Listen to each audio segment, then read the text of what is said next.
Olá, que bom podermos ouvir mais uma vez, refletir na palavra do nosso Deus. Eu convido para você acompanhar comigo a leitura bíblica do profeta Daniel, livro de Daniel, capítulo 12, os versículos 1 até 3 deste livro.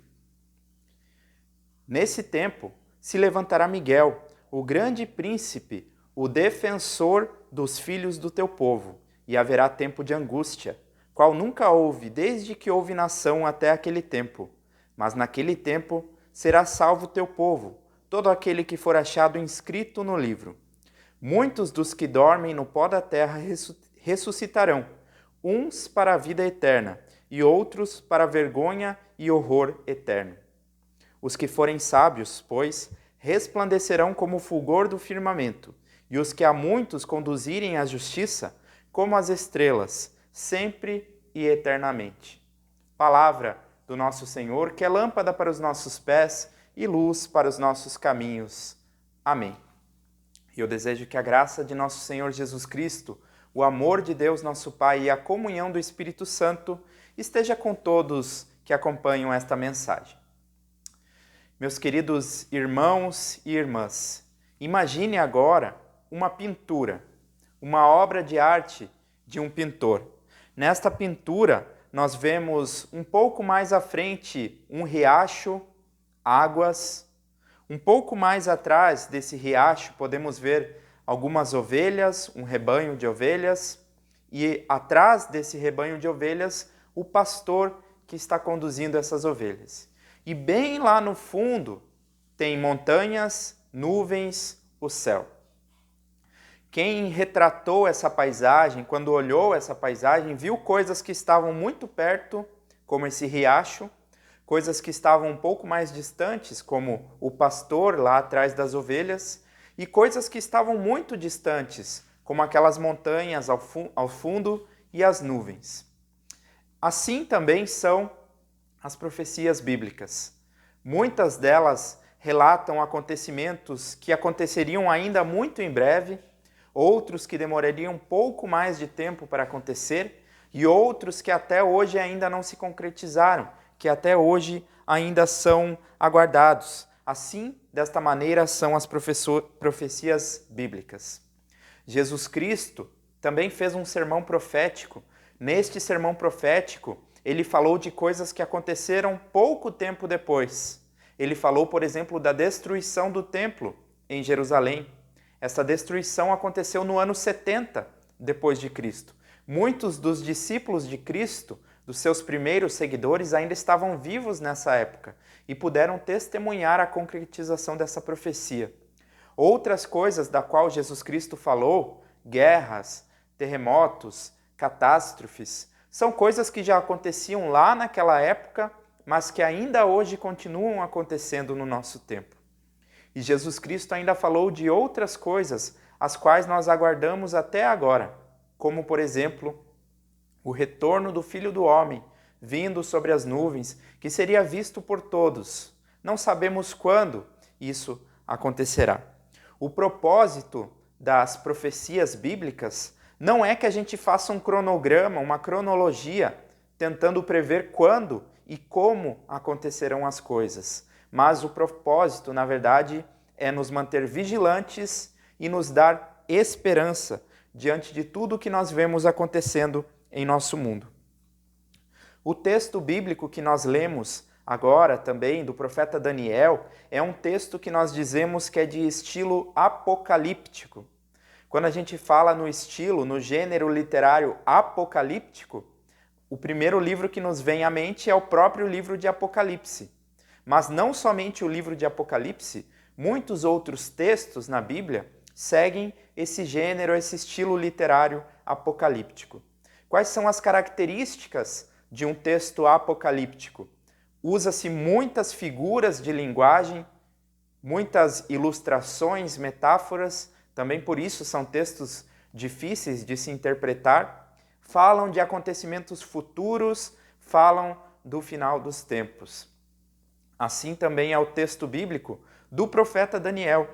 Embora seja um texto do Antigo Testamento, mas ele já falava de coisas que aconteceriam no final dos tempos. falam também de criaturas, de figuras extraordinárias que para nós são difíceis de se imaginar. Aqui no texto de Daniel, ele fala, por exemplo, de Miguel, o defensor do povo de Deus. Miguel é conhecido na tradição cristã como um arcanjo, uma criatura celestial que tem a função de proteger o povo de Deus. Mas Miguel não é tanto uma figura central aqui na história da salvação, e sim Jesus Cristo, que é aquele que haveria de vir, que haveria de ser o Salvador também do povo de Israel, mas não somente de Israel, de todo o mundo. O propósito deste texto bíblico, que foi escrito no livro de Daniel, é trazer esperança, trazer conforto às pessoas que sofrem. No tempo do antigo Israel, acreditava-se que Deus protegia, que Deus abençoava aqueles que eram fiéis e que Deus castigava aqueles que eram infiéis, por assim dizer. Mas coisas aconteceram na história que abalaram profundamente essa crença do povo de Israel. Houve um tempo, por exemplo, em que os judeus estiveram sob o domínio de uma dinastia chamada Seleucida. Uma dinastia que era de origem do mundo grego, por assim dizer. Essa dinastia oprimiu profundamente o povo judeu naquele tempo. E aqueles judeus que eram fiéis à sua religião, ao seu Deus, estes foram especialmente os mais castigados, muitos deles vindo inclusive a serem mortos, a se tornarem mártires por causa da sua fé. Por outro lado, aqueles judeus que não eram tão fiéis assim, que aceitavam, que se rendiam às crenças, aos deuses estrangeiros que os gregos traziam, estes obtinham uma vida um pouco mais fácil. Então, o povo judeu ele se questiona profundamente em suas crenças diante deste acontecimento.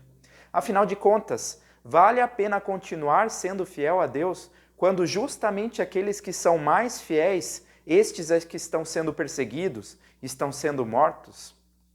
Olhando para o mundo, lá naquela época, mas também nos nossos dias, talvez a gente possa se questionar, vale a pena ser fiel a Deus? Vale a pena ser justo diante de tanta coisa errada que a gente vê no mundo? Os justos sendo castigados e os injustos sendo recompensados?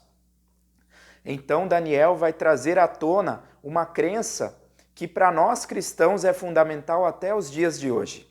A ressurreição. Daniel fala pela primeira vez no Antigo Testamento com clareza a respeito da fé na ressurreição. E por que a ressurreição é tão importante? Se não houvesse a ressurreição dos mortos, tudo seria muito triste, nada faria sentido, porque aqueles que foram fiéis a Deus e morreram nessa fé foram profundamente injustiçados. E aqueles que oprimiram o povo de Deus, os seus opressores, estes ficaram sem nenhum castigo. A fé na ressurreição, então, ela recoloca as coisas no seu devido lugar. E é por isso que a fé na ressurreição ela é tão essencial também para nós cristãos até os dias de hoje. Jesus Cristo foi aquele que, por excelência, demonstra a importância da fé nessa ressurreição.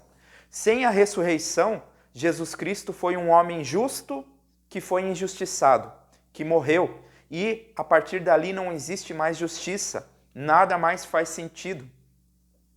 A ressurreição demonstra que Deus, de fato, escolheu Jesus Cristo para ser o nosso Salvador, que apesar da injustiça que ele sofreu aqui nesta vida, Deus continua tendo a última palavra. E desta maneira, o Novo Testamento nos ensina que Jesus Cristo foi o primeiro na ressurreição dos mortos. Ele foi como as primícias, a primeira colheita dessa ressurreição. Mas um dia todos nós seremos ressuscitados, assim como diz o profeta Daniel. Alguns para a glória, outros para a vergonha e horror eternos. Desta maneira nós podemos crer que vale a pena ser fiel a Deus, ainda que nós enfrentemos muitas injustiças aqui neste mundo, porque a nossa esperança não se resume ao que acontece apenas nessa vida. Desta maneira, o apóstolo Paulo também quer nos alertar, e ele nos diz: se os mortos não ressuscitam, então Cristo também não ressuscitou. E se Cristo não ressuscitou, a nossa fé, a nossa esperança, ela é vã. A fé na ressurreição, ela é algo central ao cristianismo, a todas as vertentes históricas do cristianismo.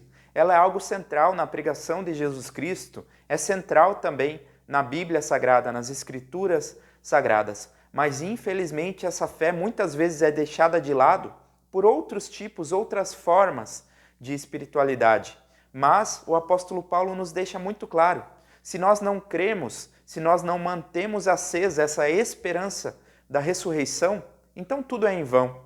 Não vale a pena continuar crendo, não vale a pena continuar lendo, ouvindo, estudando os ensinamentos de Cristo, se a fé na ressurreição não é verdadeira. Mas ela é verdadeira, e Deus demonstrou isso levantando Jesus Cristo dentre os mortos. Quando nós olhamos, quando nós lemos para estes textos difíceis da Bíblia, eles são difíceis para todos, até mesmo para aqueles que estudaram, se prepararam para pregar, para ensinar esses textos. Mas nós não devemos ficar assustados com essas figuras de linguagem, criaturas apocalípticas que são descritas ali, com a descrição de tragédias e assim por diante. Também não devemos tentar ficar fazendo cálculos, olhar para as coisas e tentar prever o que vai acontecer em seguida. Mas nós devemos ler esses textos e trazer para o nosso coração a esperança que eles trazem. O que esses textos querem nos dizer é que, apesar das dificuldades, das perseguições que nós, cristãos aqui no Brasil, não passamos, mas que muitos em outros lugares ainda sofrem, apesar de tudo isso, vale a pena se manter fiel na fé. Apesar das injustiças do mundo, em que tantos sofrem, são oprimidos, são injustiçados, enquanto que outros que oprimem parecem ter prosperidade, alegrias nesta vida, apesar disso tudo, vale a pena continuar agindo da maneira correta, sendo fiel a Deus, porque a nossa esperança não se limita apenas a esta vida. A esperança que nós temos para o futuro é ela que nos nutre, que nos alimenta e que nos motiva para agir de maneira diferente já aqui. A esperança na ressurreição não é uma maneira de manter as pessoas alienadas, mas muito pelo contrário, ela nos mantém atentos para o sofrimento, para as injustiças que acontecem já aqui neste mundo, para que nós possamos manter a nossa esperança, a nossa fé acesa e também agir neste mundo da maneira como Jesus Cristo ensinou que nós devemos agir. Sem se preocupar se nós vamos obter aqui recompensa ou não, mas sendo fiéis a Deus, porque é isso que Ele nos ensina, é isso o que Ele quer. Mantenha a sua fé em Jesus Cristo acesa e busque nas Escrituras Sagradas, na pregação da palavra, busque o consolo, o conforto que você precisa.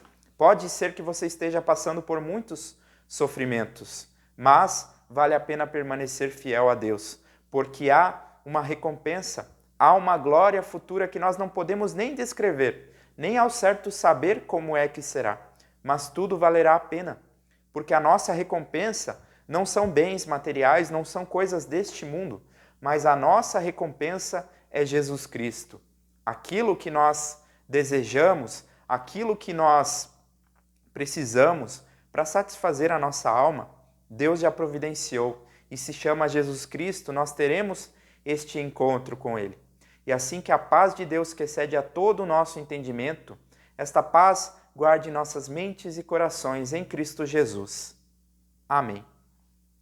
Eu te convido, neste momento, a entregar todas as suas preocupações, os seus sofrimentos, também aqueles motivos pelos quais você quer agradecer ou interceder. Vamos entregar tudo isso juntos ao Senhor através das palavras que nosso Senhor Jesus Cristo nos ensinou a dizer na oração do Pai Nosso. Pai nosso que estás nos céus, santificado seja o teu nome, venha o teu reino, seja feita a tua vontade, assim na terra como no céu. O pão nosso de cada dia nos dá hoje, e perdoa as nossas dívidas, assim como nós também perdoamos aos nossos devedores. E não nos deixes cair em tentação, mas livra-nos do mal, pois teu é o reino, o poder e a glória para sempre. Amém. Que o Senhor Deus Todo-Poderoso sempre te abençoe e te guarde, fortaleça a tua fé, fortaleça a tua esperança, abençoe a tua casa, a tua família e o mantenha sempre firme no caminho de Jesus Cristo. A paz do nosso Deus e a bênção do Pai, Filho e Espírito Santo seja com todos. Uma abençoada semana.